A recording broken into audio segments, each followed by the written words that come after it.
Елдер кубик, рубик тұрғанда, я, бұлай целиком 4 бұрыш тұрған нәрселерді бұлай құрап жүрсе, а монтаж деген мен осындайлардан басталады. Жан жақты шашылып атады, сен осыны алып бір-біріне осылай әкеліп жасайсың.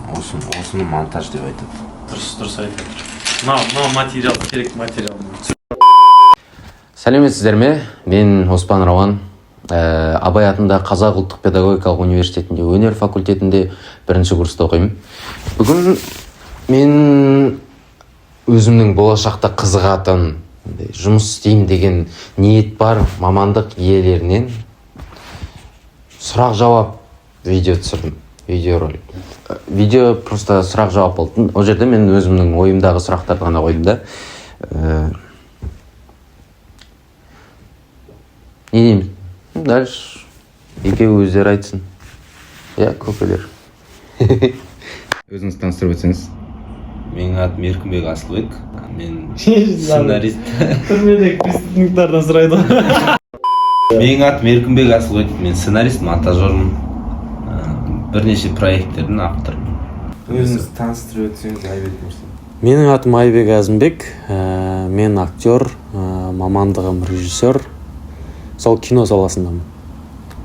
Мен кішкентай кезімнен үйде кассетадан фильмдерді көріп, сол фильмдерде болсам деген ой қалыптасты. Ол кезде режиссер деген не екенін білмедік қой. Джеки Чандардың мысалы киносын көріп отырсаңыз, Джеки Чан болғым келеді.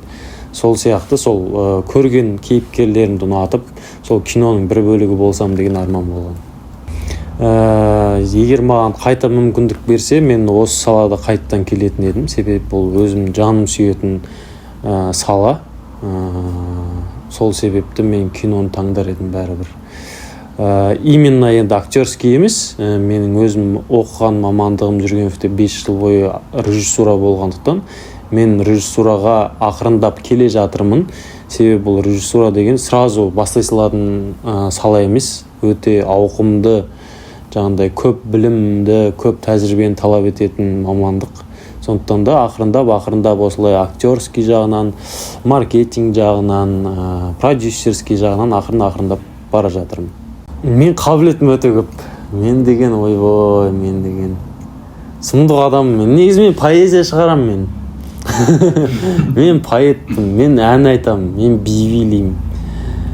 Мен деген кім мен да? Скромность деген жақсы әрине, бірақ болашақ өмірде өз орныңды білу және өз-өзіңе баға бере алу, ол өте жақсы. Өйткені өз-өзің бағаламасаң, ешкім бағаламайды. Сондықтан мен қолымнан, өзімнің ойымша, бүкіл нәрсе келеді. Мен мысалы қазір сварщик болып кетсем де, мен ең мықты сварщик болып кете алатын едім. Мысалы мен президент қойып қойса, мен ең мықты президент болар едім деген сияқты ғой. Мұғалім болсам, мен 100% өте мықты мұғалімдердің біреуі болатын едім. Сондай адамда ең бастысы өнерден бұрын адамда өзіне деген сенімділік болу керек, және соған ерінбей істейтін еңбек керек. Мен ең жақсы көретін проекттерім бірі ол қайтадан. Жоқ. Өте бір андай ләззат алып көретін проекттерім бірі ол 190 волонтерлардан басқа. Енді ол сериалдар мен үшін өте жылы, ерекше. Өйткені әлі күнге дейін көрсем күліп қарап отырамыз. Одан бөлек Сағындым сені деген проект шығады, 1 жыл орын түсіргенбіз. Ол Құдай қаласа енді шығады. Сол проектте ерекше бір рөл сомдағым. Сол өте қызық рөл болды мен үшін. Соны Құдай қаласа көресіздер. Енді мен өзім Марвелдің фильмдеріне түсірмедім, актер болып. Монтажердің айлығы кәдімгі қарапайым жұмыстардың айлығымен почти бірдей. Енді ол жасаған проектке байланысты. Егер жақсы проект болып, ақша бөлінген проект болса, нормально шығады. Ал егер әйтпесе продюсерлар сол ақша жоқ деп келеді ғой басынан. Монтаж кинодағы қатты маңызды емес заттардың бірі, себебі кинода ең бірінші маңызды сценарий, сосын ар жағында уже келесі мамандықтар. Ал сценарий онша емес болса, сен қандай мықты монтажер болсаң да ештеңе істей алмайсың.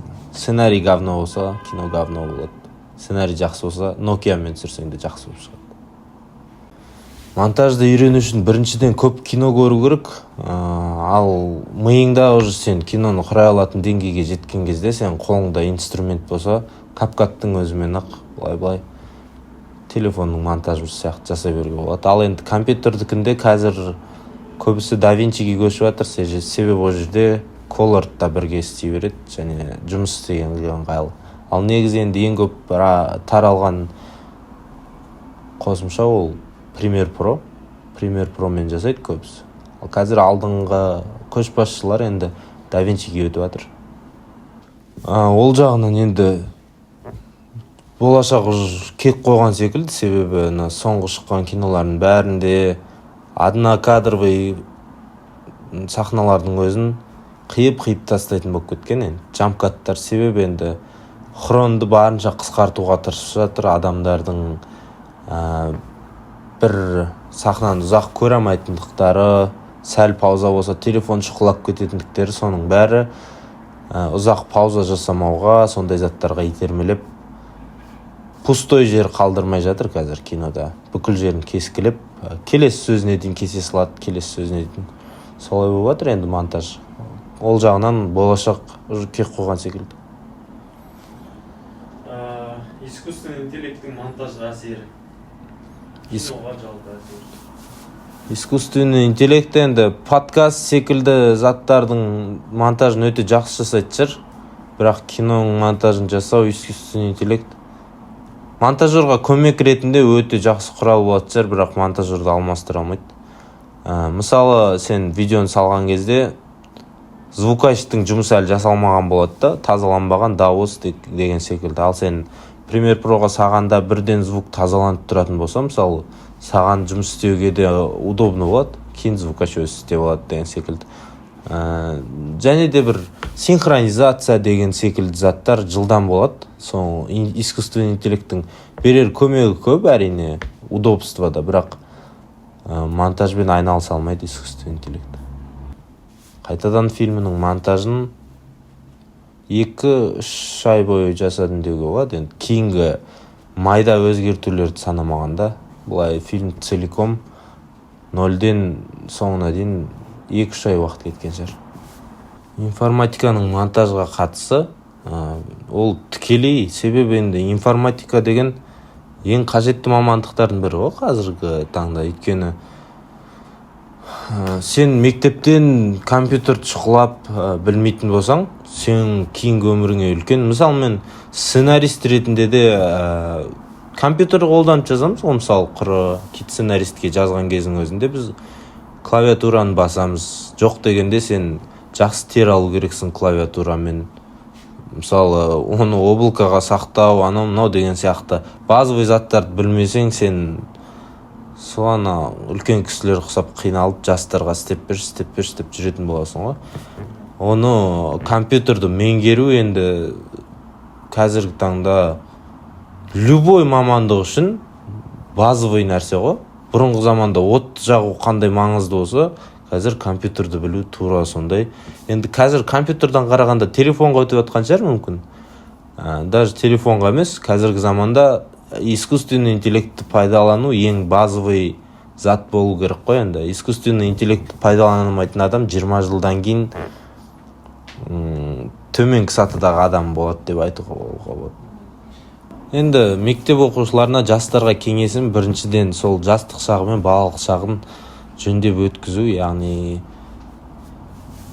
кейін проблема болатын жағдайларға түспей, бірақ көңілді, чтоб кейін өкінбейтіндей, балалық шағым, жастық шағым өтіп кетті деп өкінбейтіндей қылып өткізу, яғни жастайынан енді кейбіреулерге мәжбүрлі түрде болады, бірақ кейбіреулер жаңағы ерте жастан жұмыс істеп сөйтіп бастайды. Олардікі де негізі өте қиын.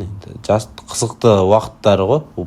Бұдан кейін 24-25 жасынан бастап сен ары қарай өмір бойы жұмыс істейсің.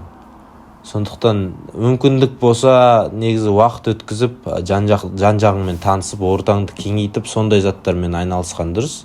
Одан бөлек жаңағы өзің болашақ мамандығыңды қазбалап, мысалы сен киномен айналысатын болсаң, көбірек кино көріп, әнші болғың келетін болса, көбірек ән тыңдап, ән айтып, солай жастық шақты солай өткізген дұрыс деп ойлаймын. Ал жаңағыдай наркотик анау мынау деген заттарға жоламау керек екен түсінікті шығар. Енді ол түрме деген сияқты заттар.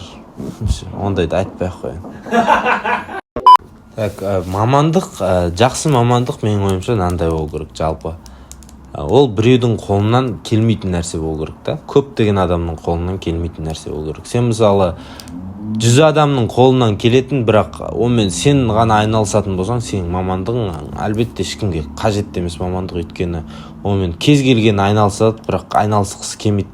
Ол мамандық төменгі сатыдағы мамандықтарға жатады, яғни жалақысы да төмен болады. Ол зат, ол қабілет жалпы кімнің барынша аз адамның қолынан келген сайын оның жалақысы көбірек болады. Яғни 100 адамның біреуі ғана істей алатын мамандық болса, мысалы зергер деген секілді, ол уже жалақысы жоғары мамандықтардың сатына жататын болады. Мысалы әнші деген кез келген адамның қолынан келетін нәрсе емес қой, сондықтан да олардың алатын ақшалары да көбірек болады деген сияқты. Сондықтан жаңағы офисный работа, консультант, сатушы бірдеңе деген мамандықтарға негізінен жоламауға тырысу керек енді. Өйткені ол кез келген адамның қолынан келетін нәрсе ғой. Сол жерде басқа ештеңе қолынан келмейтін адамдар сондай жерде жұмыс істейді. Рахмет. Жақсы, сау болыңыздар.